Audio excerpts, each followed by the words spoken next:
Esto es muy importante para todos ustedes por la televisión que nos ven, que están en la universidad, a sus maestros como estudiantes en la secundaria, en la primaria también, para que tengas armas y puedas contestarle a los maestros la absurda e irrazonable manera de pensar de negar a Dios. ¿Es razonable creer en Dios? O sea, partiendo del razonamiento, ¿es razonable creer en Dios o es irrazonable creer en Dios? ¿Puede probarse la existencia de Dios sin apelar a creencias religiosas o sin que alguien nos tenga que decir, es que tienes que creer en Dios porque es un dogma de fe? ¿Podemos probar la existencia de Dios sin que seamos obligados a creer en Dios? ¿Cómo podemos saber que realmente existe Dios? ¿O no hay manera de saber que Dios existe? ¿Existen evidencias para la existencia de Dios? Millones de personas actualmente viven completamente ajenas a la realidad de la existencia de Dios. O tal vez piensan que se fue Dios de vacaciones, o que solamente somos iguales a los animales y que existimos sin ningún propósito ni sentido para vivir. Este concepto popular puede proveerle a millones de seres humanos pues cierta libertad y autonomía, pero jamás les podrá librar de la vaciedad y de la falta de propósito para sus vidas. Continuamente estoy leyendo acerca de billonarios, deportistas famosos, artistas de cine, políticos, que continuamente vemos que tienen casas de 50, 75 millones de dólares. Una serie de vehículos, ¿verdad? 10, 15 vehículos de los más exóticos que te puedas imaginar. Cuando son entrevistados estos artistas, deportistas, políticos, dueños de empresas multimillonarias, confiesan el 95% de ellos, soy una persona enteramente vacía, rodeada de cantidad de cosas y de cantidad de gente, pero en mi corazón y en mi vida soy la persona más sola del mundo. Una de ellas es un mexicano muy conocido y tal vez reconocido como el más grande millonario de México, que continuamente expresan su soledad y la vaciedad de sus vidas. Millones de personas también actualmente tienen medios para vivir, pero sin embargo no tienen significado para vivir. En Eclesiastés capítulo 6, versículo 1 y 2, el rey Salomón comenzó a examinar la vida sin Dios, porque él apostató, el rey Salomón apostató. Y cuando el rey Salomón apostató y probó esa vida sin Dios, dijo, voy a probar mi vida ahora con placeres, a disfrutar a las mujeres que tengo, tal vez drogas también experimentó con drogas, voy a hacer esto, voy a hacer aquello. Y cuando Salomón quiso salirse del control de Dios y experimentó todo lo que aparentemente el mundo le sigue ofreciendo a todos los seres humanos, Salomón concluyó y dijo en Eclesiastés 2 del 1 al 2, le dije a mi vida, voy a probar esto, voy a probar aquello, pero a la risa le digo enloqueces y al placer, ¿de qué sirve esto? Tenemos ejemplos como el de Salomón, ¿verdad? Cantidad, como repito, actualmente en políticos, deportistas, artistas, que llegan a la misma conclusión. Actualmente tenemos también contactos aquí en México, ¿verdad? Con muchos artistas que se están convirtiendo, vedettes que se están convirtiendo, como ustedes no se imaginan. Tenemos una cantante muy famosa en México, ¿verdad? Que ya levantó una iglesia, gracias a Dios, y a su iglesia asisten cantidad de artistas y cantantes famosos, y todos llegan así. Vengo, ¿verdad? Del mundo artístico, de todo el mundo me alaba mi cuerpo precioso, vedettes con unos cuerpos increíbles, parecen Barbies, y divorciadas 2, 3 veces. Operadas 50 o 100 veces, o no sé cuántas veces. Levanta la mano y se les levanta la patita también cuando se mueven muchas veces, ¿verdad? Y esto lo comprobaron en el último Miss Universo. En el último Miss Universo que hubo, el 80% de las muchachas en Miss Universo, el último que hubo, menores de 23, 24, estaban todas, el 85%, tenían más de 4, 5, 6 cirugías en su cuerpo. que más pompis, que más pantorrillas, que más esto, que más busto, etcétera, etcétera. O sea, llegan esas mujeres que no han desarrollado sus músculos, ni sus tejidos, ni sus tendones. Y como dice el más grande de los cirujanos plásticos que vive en Miami, Florida, si una mujer se opera antes de los 40 años, arruina para siempre su cuerpo.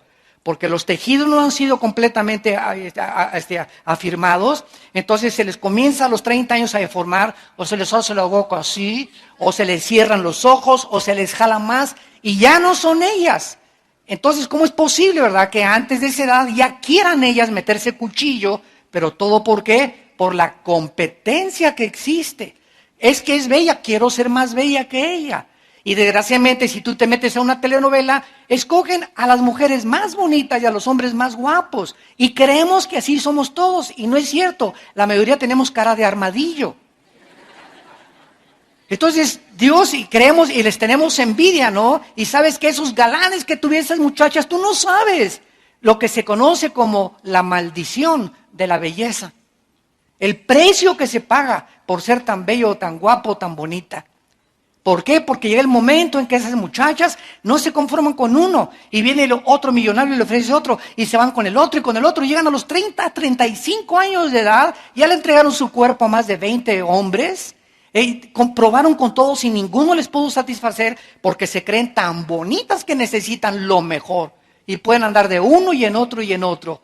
La maldición de la belleza. Qué padre, ¿verdad? Que te cases con alguien mejor con cara de armadillo, ¿verdad? Y que tu matrimonio dure mucho más tiempo y que te des cuenta que no, un matrimonio no puede estar basado en la belleza externa.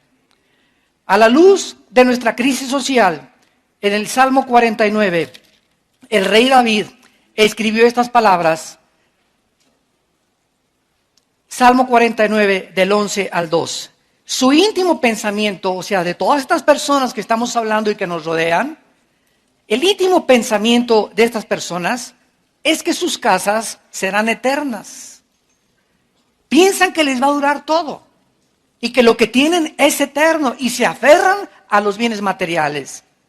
Sus habitaciones para generación y generación dan sus nombres a sus tierras. Esto es increíble porque hasta las iglesias ha entrado esto. Yo conozco iglesias donde si tú das cierta cantidad de dinero, a tu banca le ponen tu nombre. Increíble. Y esa banca solo tú te puedes sentar ahí. O sea, tienes una acción, ahora sí que se podría llamar, ¿verdad? Acciones dentro de las iglesias. O te dicen que si mandas predicadores, si mandas tal cantidad de dinero, te van a mandar grabar en tal parte o en tal pared con letras de oro tu nombre.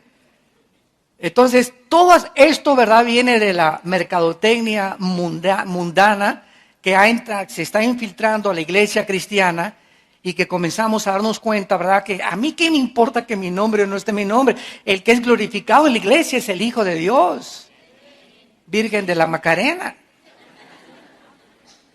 Mas el hombre, dice el Salmo, no permanecerá en honra, es semejante a las bestias que perecen. Increíble. Cuando es la palabra de Dios, el Espíritu Santo no se ha equivocado. Y el Espíritu Santo compara a este tipo de personas, las compara con los animales. ¿Por qué? Aunque no son animales, porque llevamos la imagen y la semejanza de Dios, viven solamente para trabajar, para comer y para dormir.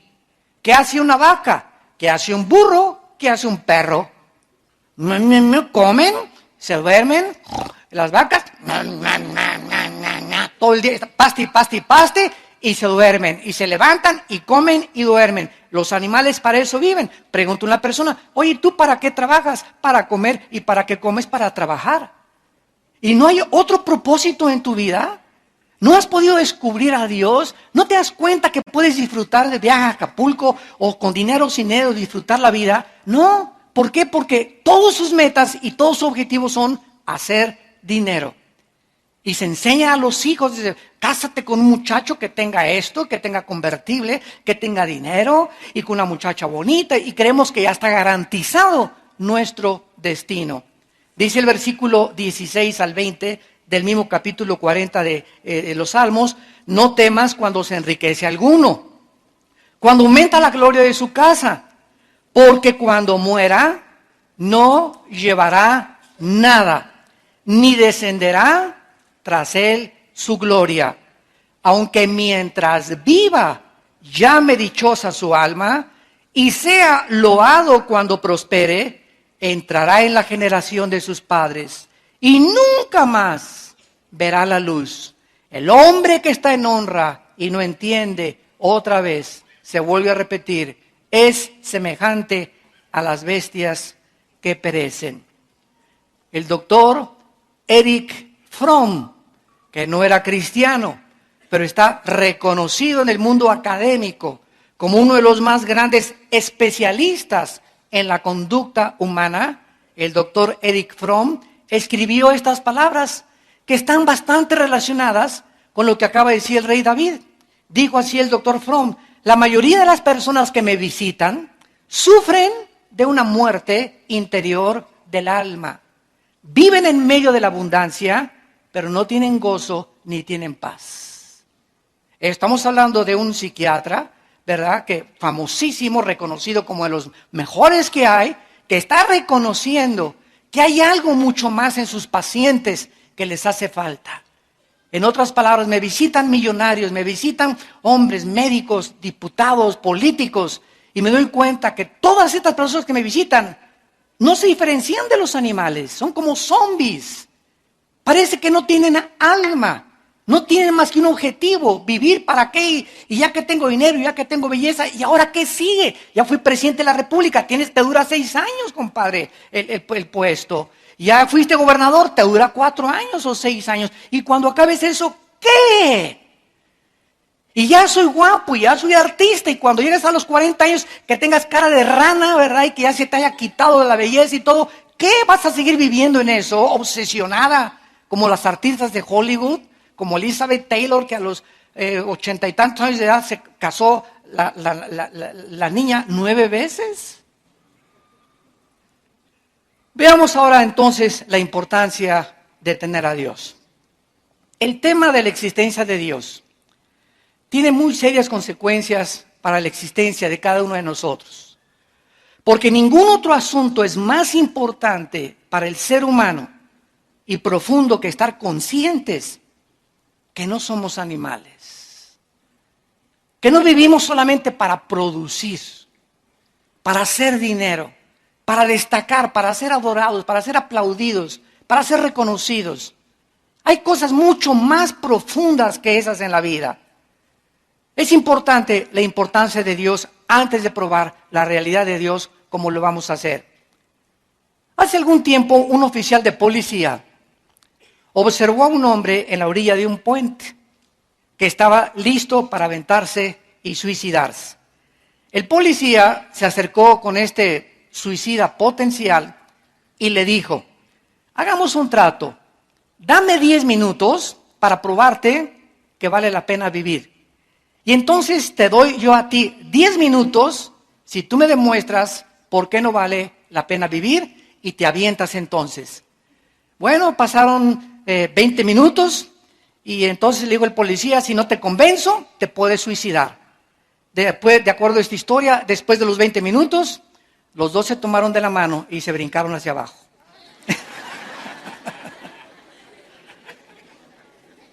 Esta historia nos hace preguntarnos: ¿vale la pena vivir?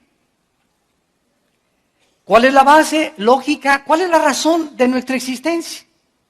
¿Para qué vivimos? ¿Cuál es la base de nuestros valores morales? ¿Cuál es la base de todas las cosas morales y racionales? ¿Cuál es la base de nuestra dignidad y de nuestra personalidad? Un gran hombre también literato, William Shakespeare, inglés, escribió Hamlet y otras obras. Yo me recuerdo cuando era joven que también estuve mucho tiempo en el drama y me encantaba la actuación. En una obra de teatro en la escuela me dieron el papel de Hamlet: morir, vivir, dormir no más. He aquí el problema, que es más levantado para el espíritu sufrir los golpes y los dardos de la insultante fortuna, o levantar las armas contra un piélago de calamidades y haciéndole frente a acabar con ellas. No se me olvidan todavía todas esas frases de la obra de Hamlet que tenía yo que repetir. Y eso es lo que dice Hamlet: morir, dormir no más. O sea, ¿No te gusta vivir? Mátate. Así dijo Hamlet, es morir o dormir. ¿Estás vivo? Sí. ¿Sabes una cosa? Forja tu carácter, porque si estás vivo, vas a sufrir. El mundo es para aquellos que arrebatan el reino de Dios. Y si comienzas, y me traicionó, y me puso los cuernos, y me divorcié, y ya nadie me quiere, a la víctima, y me pasó esto porque hizo estas cosas, y como cuando comenzamos a hundirnos en una autolástima, y en victimizarnos y creer que mi mamá y no me comprende y mi novio y mi novia, y cuando no somos lo suficientemente maduros para saber que en este mundo en el que vivimos es un valle de sombras, de valles y de muerte, de tragedias, de violencias naturales, de problemas morales, todos vamos a ser traicionados alguna vez. Todos vamos a ser perseguidos, todos vamos a ser odiados, todos vamos a recibir calumnias, todos estamos en un mundo de pecado controlado por Satanás. Ahora, para enfrentar este mundo tan cruel en el que vivimos, se necesita que fortalezcamos interiormente nuestra vida interior. Y esta es la razón por la cual cuando cayó la bolsa de valores hace algunos años en Nueva York, el 60% de los billonarios se suicidaron. ¿Por qué? Porque al enfrentar el mundo y al enfrentar la bancarrota y la pérdida y el divorcio, se matan o matan a los demás. O me engañaste, te mato a ti y a mis hijos. ¿Por qué? Porque eres para mí nada más. Y no creemos, ¿verdad?, que si te ponen los cuernos tiene una mejor mujer para ti, Dios. ¿Para qué la matas? Déjala que siga viviendo, que se vaya con el gavilán pollero o con el que se fue. Pero se necesita, ¿qué cosa? Carácter para poder enfrentar la vida. ¿Y saben algo? Que cuando venimos a Cristo, esto es lo que el Espíritu Santo está tratando de formar en todos los soldados que pertenecemos al ejército de Cristo. Carácter. Nos está Dios blindando para aguantar misiles Tomahawk. Ya no balitas 22 ni 25. Los misiles que nos avienta el maligno y los problemas que enfrentamos en el matrimonio y en los divorcios y en la persecución y en el gobierno y en las malas entendidos, etcétera, etcétera, tenemos que seguir de pie y acabar con gozo, no amargados. Porque el que se amarga en esta vida no entra a la tierra de Canaán. Escúchame muy bien, el veneno más grande que te impedirá acercarte a Dios y recibir su gracia es la amargura. Amárgate contra alguien o contra algo y es el veneno más grande que tu alma pueda tener. Entonces, si no hay Dios, ¿verdad? Somos como animales y es como si estuviéramos en una librería mirando los libros, pero sin tener la capacidad de leerlos. En otras palabras, vivir sin entender por qué vivimos. Como animales en una librería, viendo miles de libros y sin poder entender ningún libro. Vivir en la vida sin entender por qué estamos aquí. ¿Por qué existe el sol, el diseño maravilloso, la belleza? ¿Por qué existe el sufrimiento? ¿Por qué Dios permitió la maldad? Todo tiene respuestas en la Biblia. Y necesitamos esas respuestas para poder seguir viviendo y seguir ayudando a millones de personas como tú y como yo, antes de Cristo, que necesitan el mensaje de la gracia de Dios. ¿Somos acaso, señores ateos, el producto accidental de la materia que evolucionó de un grano de polvo y se desarrolló en personas humanas, señores ateos? ¿Acaso, si realmente existe una creación accidental, como dice y sostiene la teoría de la relatividad y la teoría de la evolución de Carlos Darwin, de Friedrich Nietzsche, de Sigmund Freud, de Jean-Paul Sartre, de Bertrand Russell y de todos estos hombres ateos que han tratado de escribir que somos el resultado de un accidente? Si somos el resultado de un accidente, todo comenzó con algo. Ahora, si comenzó todo con la materia, ¿acaso la materia puede pensar? ¿La materia puede tener conciencia?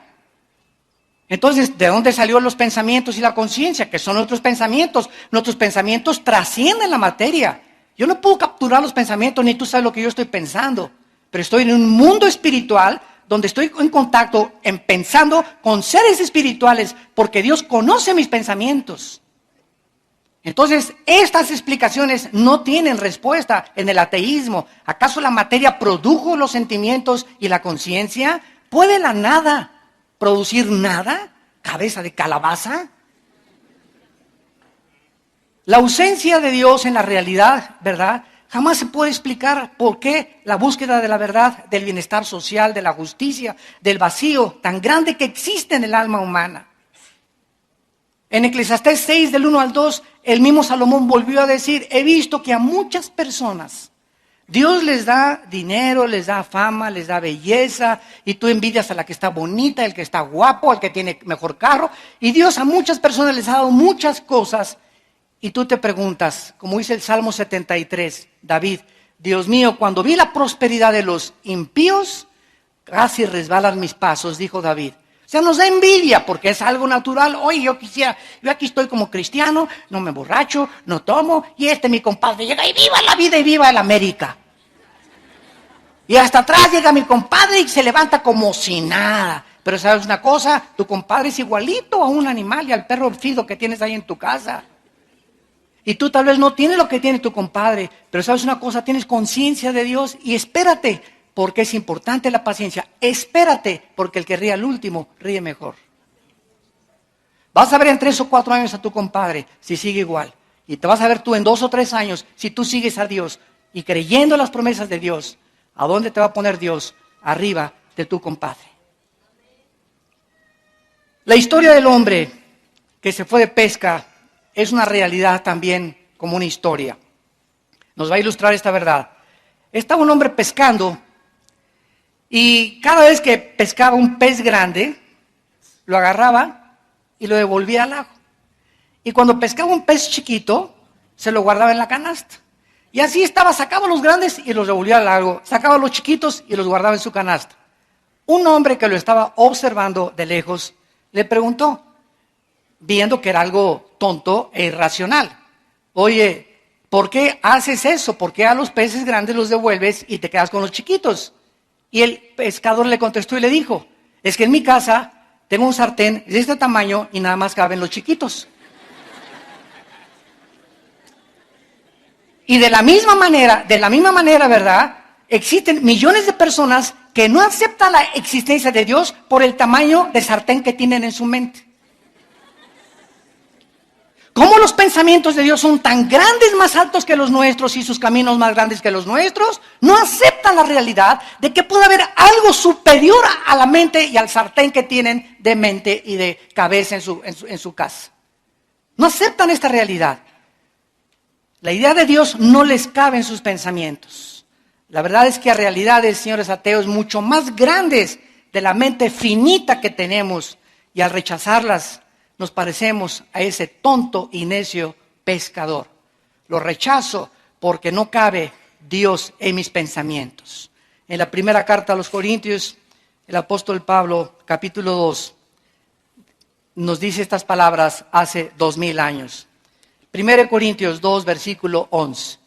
Porque ¿quién de los hombres sabe las cosas del hombre, sino el espíritu del hombre que está en él? Así tampoco nadie conoció las cosas de Dios, sino ¿quién?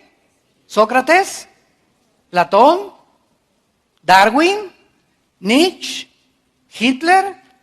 La Biblia dice que nadie conoce la mente de Dios. Y el único que conoce la mente de Dios, el único que conoce la mente del gran maestro de maestros, creador y diseñador de los cielos y de la tierra, es el Espíritu Santo. Bueno, si solamente hay alguien que conoce la mente de Dios, que es el Espíritu Santo, te necesito, ven a mi vida, porque si no tengo al Espíritu Santo, ¿qué cosa? Nadie puede conocer a Dios. Y esta es la promesa que Dios nos hace. Recibirán el Espíritu Santo cuando reciban a Jesucristo como Señor y Salvador. Y cuando un cristiano reconoce sus pecados y reconoce a Jesucristo como su Salvador, recibimos al Espíritu Santo. Y es el Espíritu Santo, no mi racionalidad ni mi capacidad. Yo puedo tener doctorado en ciencias políticas y ser filósofo, y como William Shakespeare, un gran literato, y un gran político, y un gran físico matemático, etcétera, etcétera. Sin embargo, mis capacidades mentales e intelectuales son pequeñas. Es como un cerebro de un caracol comparado con el cerebro humano. Es incapaz e imposible que el ser humano, por sus facultades naturales, entienda a Dios. Es Dios el que tiene que entrar a nuestras vidas para que nosotros comencemos a entenderlo. ¿Y cuál es el libro que el Espíritu Santo usa para poder comenzar a guiarnos a conocer a Dios? La Biblia. No hay otro. No es el Código Da Vinci, no es el Evangelio de San Judas Tadeo, no son los libros que encontraron por allá escondidos, no es los libros de José Benítez, El caballo de Troya, no es esas cosas. No esperes conocer a Dios en los autores de libros del mundo, porque ellos hablan barbaridad y medias. Les llamamos diarreas mentales, yo les llamo marihuanadas. Profesando ser sabios, se creen necios. Y comienzas a leer esto al filtro de la Biblia y te espantas de la realidad. Dice el mismo capítulo de 1 Corintios 2 que solo el Espíritu Santo conoce las cosas de Dios. Entonces dice el versículo 12, y nosotros hemos recibido al Espíritu del mundo, no lo hemos recibido, sino el Espíritu de Dios, para que sepamos lo que Dios nos ha concedido. En otras palabras, aquí todos ustedes que nos ven y que nos oyen a través de la televisión y del radio y del internet, etcétera, etcétera, todos los que están atentos a esta conferencia están conscientes de una realidad. Solamente en tu vida hay una o dos partes del Espíritu. O tienes el Espíritu del mundo, por eso actúas como el mundo, por eso le crees a los autores del mundo, por eso sigues las cosas del mundo, o tienes al Espíritu de Dios. Y si tienes al Espíritu de Dios, tu vida se encuentra en una transformación. Y cada vez estás comprendiendo más a Dios y entendiendo más sus pensamientos. Cada vez hay más amor en ti, cada vez hay más paz, cada vez hay más gozo. Cada vez comienzas a producir como un árbol fruto, porque el Espíritu de Dios radica, mora dentro de ti. Y dice el versículo 13, lo cual hablamos no con palabras enseñadas por sabiduría humana. Cuando alguien llega y me dice, hermano Alducin, usted es un hombre sabio, ¿verdad? Y cualquiera podría decir, pues que no te habías dado cuenta desde antes.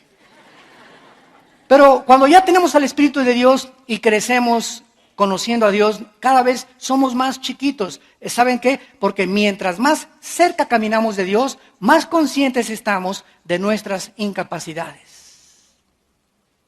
Mientras más cerca camino de Dios, más consciente estoy de mis pecados, de mis maldades. Mientras más camino cerca de Dios, más consciente estoy que no puedo hacer nada sin Él. La insuficiencia y la incapacidad del ser humano para no alcanzar nada en la vida sin Dios. Y esto es la conciencia que un cristiano tiene que desarrollar, la humildad y la mansedumbre. Si tienes sabiduría, no es mi sabiduría, es la sabiduría de la Biblia. Si eres elocuente, no es mi elocuencia, es la capacidad y el privilegio que el Espíritu Santo nos toma como instrumentos para ser simplemente instrumentos, guantes. Somos un guante donde Dios entra y solamente nos está usando. Somos como el burro que llevó a Cristo a Jerusalén. Imagínense ustedes, ¿verdad? Cuánta gente va ahí alabando y no nos damos cuenta, ¿verdad? Que no somos más que los burritos que llevamos a Jesucristo. Cuando le decimos el aplauso, gracias, ¿verdad? Gracias, amado Paul. Yo sabía que lo merecía. Cállate, no eres más que el burro de Jesús. Muy bien, veamos ahora a continuación la evidencia cosmológica. La palabra cosmos es cosmos del universo, logos, conocimiento. Uno de los más fuertes argumentos para probar la existencia de Dios es la evidencia cósmica. La existencia, vamos a seguir una línea lógica y elemental de razonamiento. Vivimos en un universo perfectamente bien afinado. El universo en el cual nos encontramos es como una computadora perfectamente bien afinada y diseñada, caminando 1000 veces mejor que la maquinaria de un reloj. Yo agarro el reloj y lo desarmo y tiene cosas, pero que se necesitan lentes especiales y tornillos especiales para ver que mi secundero esté caminando continuamente y me dé la hora exacta durante 10, 20, 30 años que tenga mi reloj. El universo es como un reloj, como una maquinaria superior perfectamente bien afinada, diseñada, calculada, escúchenme, matemáticamente y ordenada por algo que está detrás. Porque si yo veo una pintura, hay un pintor. Si veo un edificio precioso, hay un arquitecto. Si veo un reloj, hay un relojero. Si veo un libro, hay un autor detrás del libro. Todas las cosas tienen una causa de ser.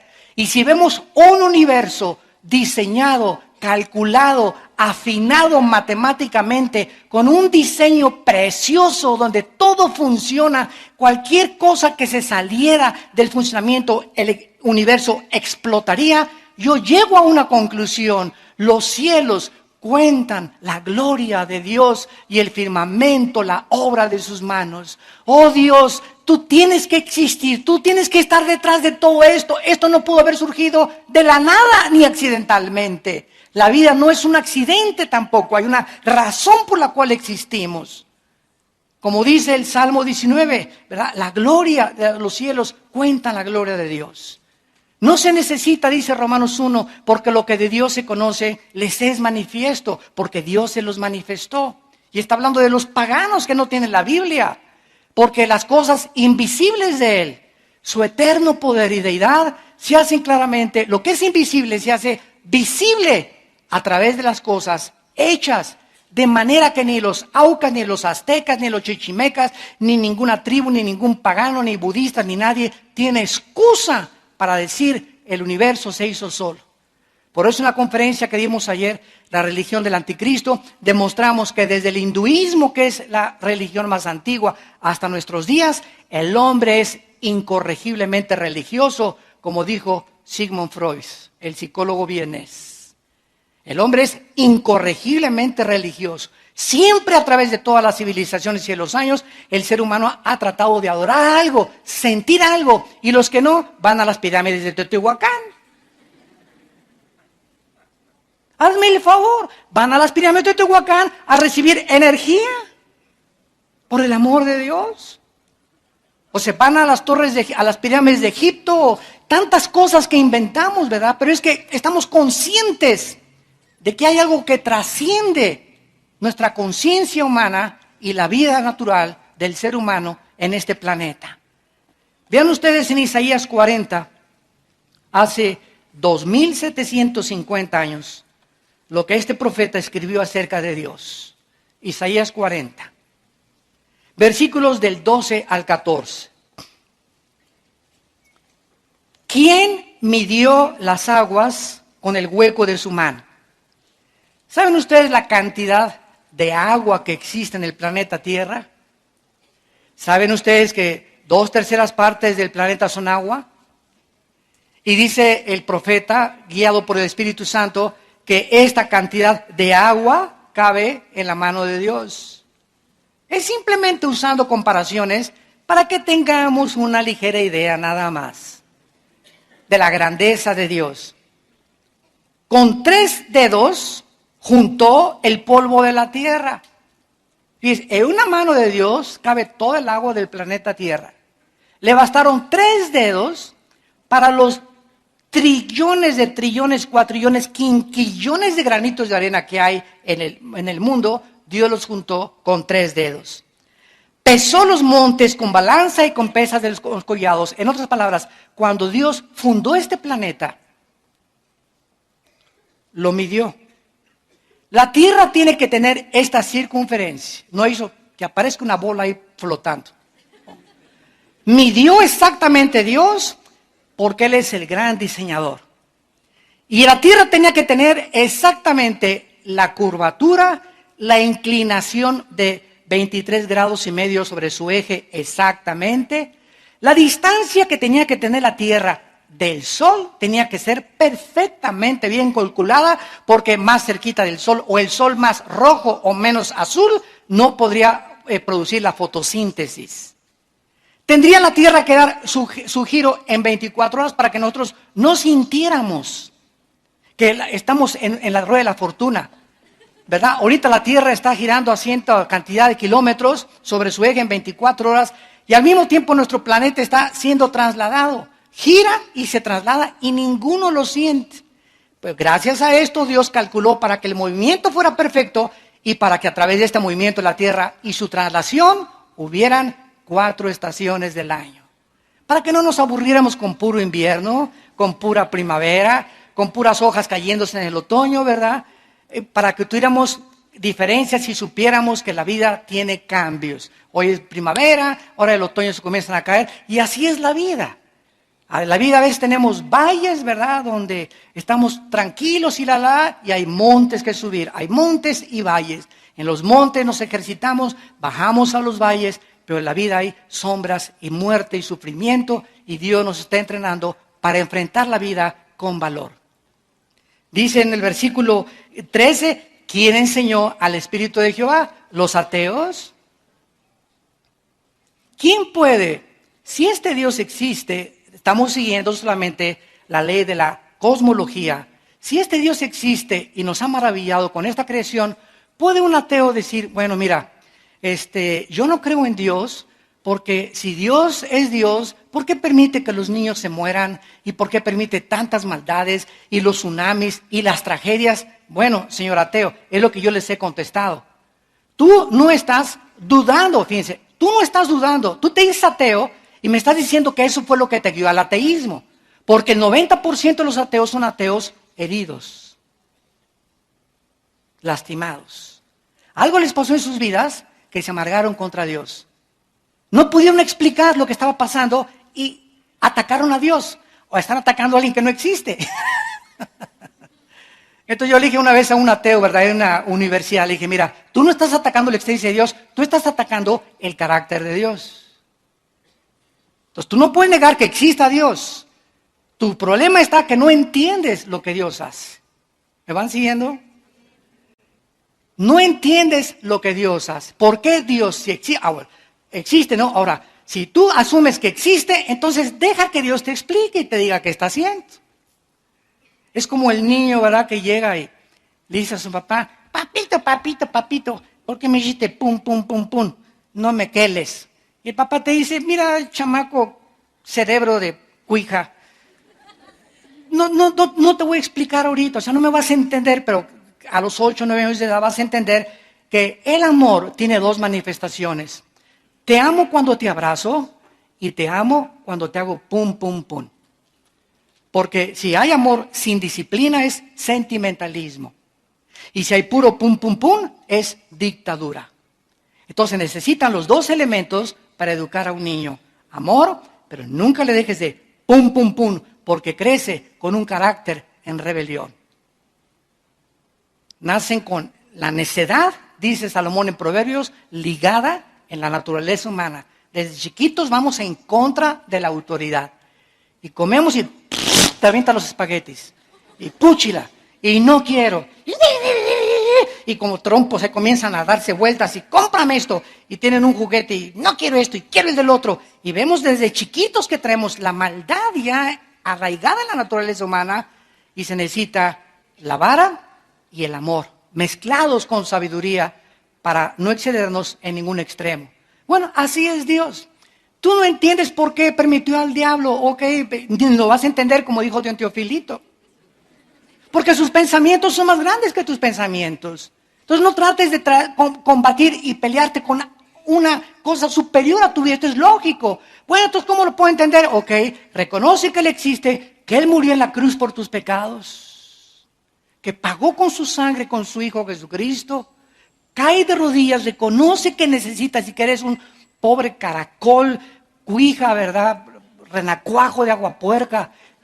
Y cuando reconozcas tu incapacidad y no agarres a Dios, a ver, págate para acá el cielo. Siéntate aquí en los sentidos acusados. A ver, Dios, ¿por qué hiciste esto? Imagínate nada más, esa es la posición atea. ¿Por qué hiciste esto? A ver, espérame tantito. Si tú fueras Dios, ¿hubieras hecho algo mejor? Claro que sí.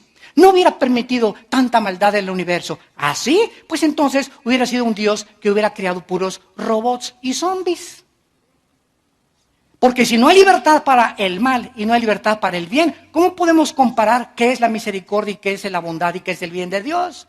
¿Cómo sabemos de la misericordia y el bien? Porque hay mal. Si fuera puro bien, seríamos robots, sin elección ni capacidad de elegir amar a Dios libremente. Oh profundidad de los caminos y la sabiduría de Dios. Y dice el versículo 3, ¿quién le puede entonces enseñar a Dios? ¿Quién le puede aconsejar? Hazme el favor nada más. Si yo fuera Dios, haría las cosas mejor. ¿Saben cómo se llama esto? Esto se llama soberbia. Soberbia. Soberbia de escritores, de ateos, de productores de cine, de políticos. Soberbia. Nos ponemos a demandarle al Creador como lombrices. Cállese, no nos podría hacer el Dios así. Y se acabaría todo. Y no lo hace, porque Él es grande en su paciencia y en su misericordia. Dice el versículo 14, ¿y a quién le pidió consejo Dios para que lo avisen? ¿Quién le enseñó el camino del juicio? O sea, ¿quién le puede decir que lo que juzga está mal? ¿Quién le puede enseñar la ciencia a Dios o el conocimiento? ¿Quién le puede mostrar la senda de la prudencia? La palabra prudencia en hebreo es tebuná, que significa inteligencia. ¿Quién? Entonces, ¿cuál es el papel del ser humano? El Señor da y el Señor quitó, sea su nombre bendito. Dios, enséñame, me arrepiento hasta el polvo y enséñame tú el camino. Yo no soy nada ni nadie sin ti. Vengo a seguirte y a obedecer tu santa voluntad. Ese es nuestro papel como seres humanos. No somos dioses. Y cuando tú hagas esto, no te imaginas las bendiciones que Dios derramará sobre tu vida. En esta evidencia cosmológica, ¿verdad?, que podríamos extendernos un poco más, encontramos pues también una frase del gran filósofo Jean-Paul Voltaire. Voltaire dijo, si Dios no existiera, ante ver la cosmología del universo, sería necesario inventar a un Dios. Fue lo que dijo Jean-Paul Voltaire. Si Dios no existe, hay que inventarlo, porque esto no puede haber salido de un accidente. Entonces, todo este peso de la evidencia cosmológica también se confirmó por los científicos. ¿De qué manera científicamente se demostró la existencia de Dios? Por la segunda ley de la termodinámica. ¿Qué dice esta ley? Que todo absolutamente en el universo está sufriendo un desgaste natural de la energía, lo cual se conoce como la ley de la entropía. Todo se echa a perder. Nuestro cuerpo está envejeciendo todos los días, muriéndose celularmente. Los edificios tenemos que cambiar la pintura, el agua se echa a perder, todo se oxida. El refrigerador nos muestra que la ley de la evolución no existe. En lugar de que estemos evolucionando, está retrocediendo. El universo está consumiéndose. El sol está perdiendo millones de toneladas más a cada segundo. El universo no ha existido eternamente. Es como un reloj que se le dio cuerda y se le está acabando la cuerda. Y los científicos lo reconocen. Sin la ley de la entropía o de la segunda ley de la termodinámica, no existiría ninguna ciencia. Absolutamente ninguna, porque todas se basan en la primera y la segunda ley de la termodinámica. Antes de que estas leyes fueran descubiertas, la Biblia en el libro de los Hebreos, capítulo 1, ya hace 2000 años, decía estas palabras, Hebreos capítulo 1, versículo 10. Tú, oh Señor, en el principio fundaste la tierra y los cielos son obra de tus manos. Fíjense lo que dice el libro de Hebreos. Ellos perecerán, o sea, en la Biblia está escrito, antes de que se descubriera la segunda ley de la termodinámica y la ley de la entropía, que el universo estaba desgastándose.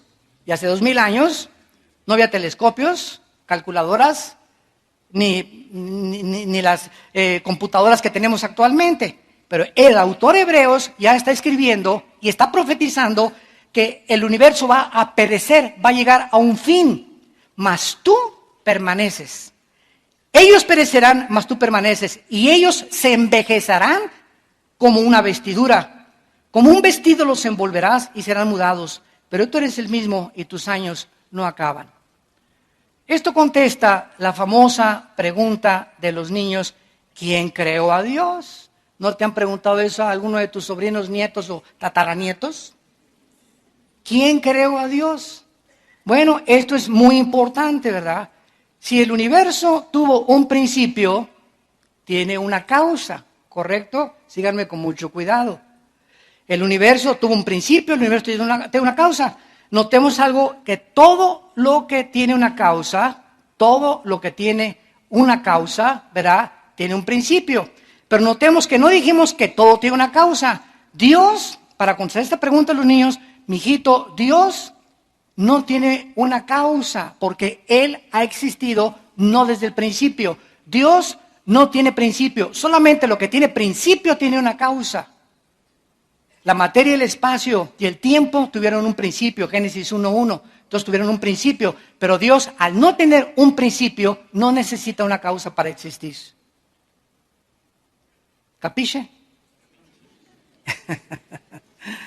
Dios, al no tener una causa, no necesita, ¿verdad?, un principio, ni tiene un principio para tener una causa. Entonces, cuando decimos Dios es eterno, muchos cristianos creen, es que Dios tiene billones de años de existencia. O sea, metemos a Dios a nuestras 4 dimensiones en que vivimos y creemos que Él está viviendo nuestras 4 dimensiones, pero nuestras 4 dimensiones tuvieron un principio. Cuando Génesis 1:1 dice, hubo un principio en el cielo y la tierra, significa que cuando Génesis 1:1 comenzó la materia, el espacio y el tiempo. Y esto lo comprobó Alberto Einstein, que la materia, el tiempo y el espacio fueron juntos y creados al mismo tiempo los 3. Entonces, Dios es eterno, no significa que ha vivido millones de años, significa que Él vive en otra dimensión que no es la nuestra. Entonces, cuando hablamos de eternidad, no es de millones de años para nosotros, pero la eternidad de Dios es que Él no es semejante a nosotros, ni vive limitado, ni sometido a 4 dimensiones. Robert Hastrow, director del Instituto para los Estudios del Espacio de la NASA, dijo, ¿verdad?, el tiempo, la materia y el espacio establecidos por la teoría de la relatividad E igual a mc al cuadrado, la energía igual a la masa por la velocidad al cuadrado de la luz o del tiempo, es íntimamente ligado, y si estas cosas fueron ligadas por Dios, Dios está completamente fuera de la dimensión espacio-tiempo en el que estamos viviendo. Y finalmente encontramos nosotros la evidencia teleológica, que es el estudio de la finalidad. ¿Saben ustedes cuál es una de las más grandes mentes científicas para que se la restriegues hacia tu maestro ateo en la escuela? Isaac Newton. Una de las mentes científicas más grandes. Nació en 1642, murió en 1727. Isaac Newton escribió en su libro La filosofía de Newton de la naturaleza. Métete al Google y la puedes localizar. La filosofía de Newton de la naturaleza. Newton escribió, cuando veo la distancia perfecta del Sol a la Tierra, no puedo creer que haya sucedido por accidente. Este universo es maravilloso y solo pudo provenir de un ser inteligente que gobierna y ordena todas las cosas como Señor de todos y de todo, mi Señor Jesucristo. Newton era cristiano y escribió comentarios del libro de Apocalipsis. Y podríamos seguir diciendo más evidencias, el diseño de la vida. Ahora que se descubrió en 1954, el doctor Crick, el ADN, el ácido desoxirribonucleico, que forman todas las células que tenemos en el cuerpo, comenzó el mundo a introducirse en que dentro de todas nuestras células hay un código, un software. Y para que haya información, un código, tiene que haber alguien que puso esa codificación. No se puede codificar nada sin una mente inteligente. ¿Quién puso en cada uno de los billones de mis células de mi cuerpo y del tuyo la información para reproducirnos exactamente iguales? Esto es maravilloso. La evidencia de la conciencia moral. Emmanuel Kant, 1724-1804, escribió en su libro La crítica de la razón. Dos cosas llenan la mente con asombro y admiración: los cielos llenos de estrellas y la ley moral dentro de mi vida. Todos estos hombres del pasado reconocieron de alguna forma a los filósofos griegos que Dios existía. ¿Cuándo surgían los ateos? En el siglo XX. Cuando alcanzamos la tecnología y los descubrimientos científicos, el hombre se envaneció en sus razonamientos. Su necio corazón fue entenebrecido y, profesando ser sabios, se hicieron necios. Y finalmente, la evidencia cristológica realmente es la más grande evidencia de todas.